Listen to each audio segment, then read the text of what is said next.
From Kansas to the world and back home again. The collected papers of Gordon Parks have come to Wichita State University, where they will offer a glimpse of the man and his creative process. WSU is very fortunate to have this collection. I think when you look at what he has presented at the university here, you'll see how a man works.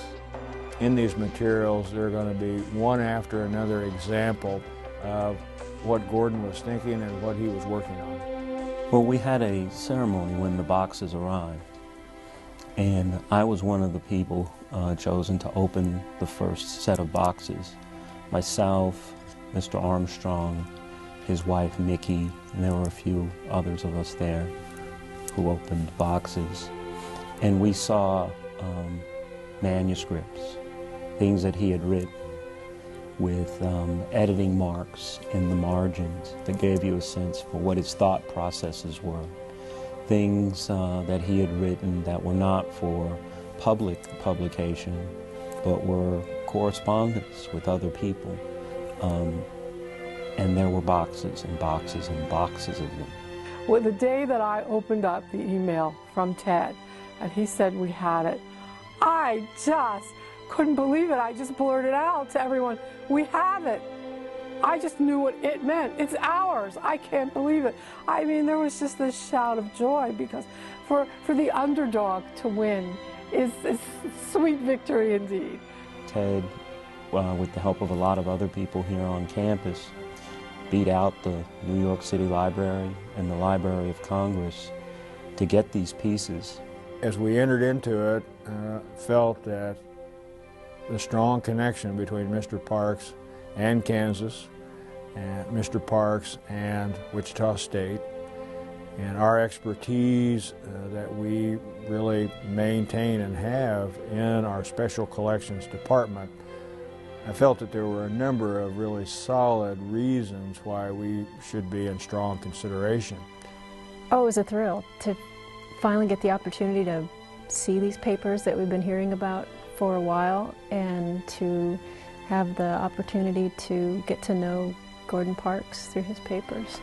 Now, once they're in here and the process of unloading is done, now I'm excited. I was excited then, but now I'm really excited, because I know each time you open a box, you go, what am I going to find, and how am I going to put the piece of this puzzle together with everything else?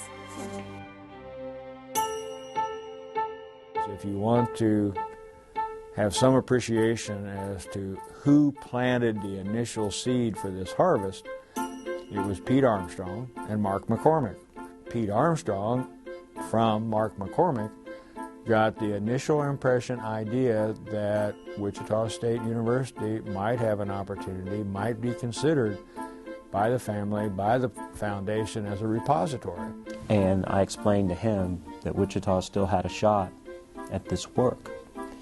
And he said, wow, we'd really better get to work on that. Pete called me and told me of his desire to try to attract some of the holdings of Gordon Parks here, and that if something were to take place, he wanted to be a part of it. I think by the end of that business day, if not the next day, President Beggs had put Ted Ayers, VP and General Counsel, on the case, and Ted went after this with gusto, like a Terminator.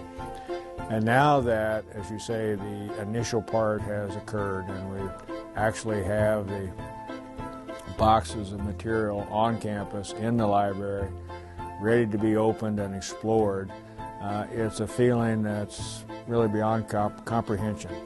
And now we have the opportunities to have the annual opportunity to continue what this man did in so many different ways. Part of what makes archival work exciting to us, people who do it hands-on all the time, is that we know with all the hours of painstaking detail, like a detective or an inventor, you have those moments, wow, I found a gem. We're excited to have the opportunity to make these papers available to Kansans, to the greater research community. I am proud of our institution.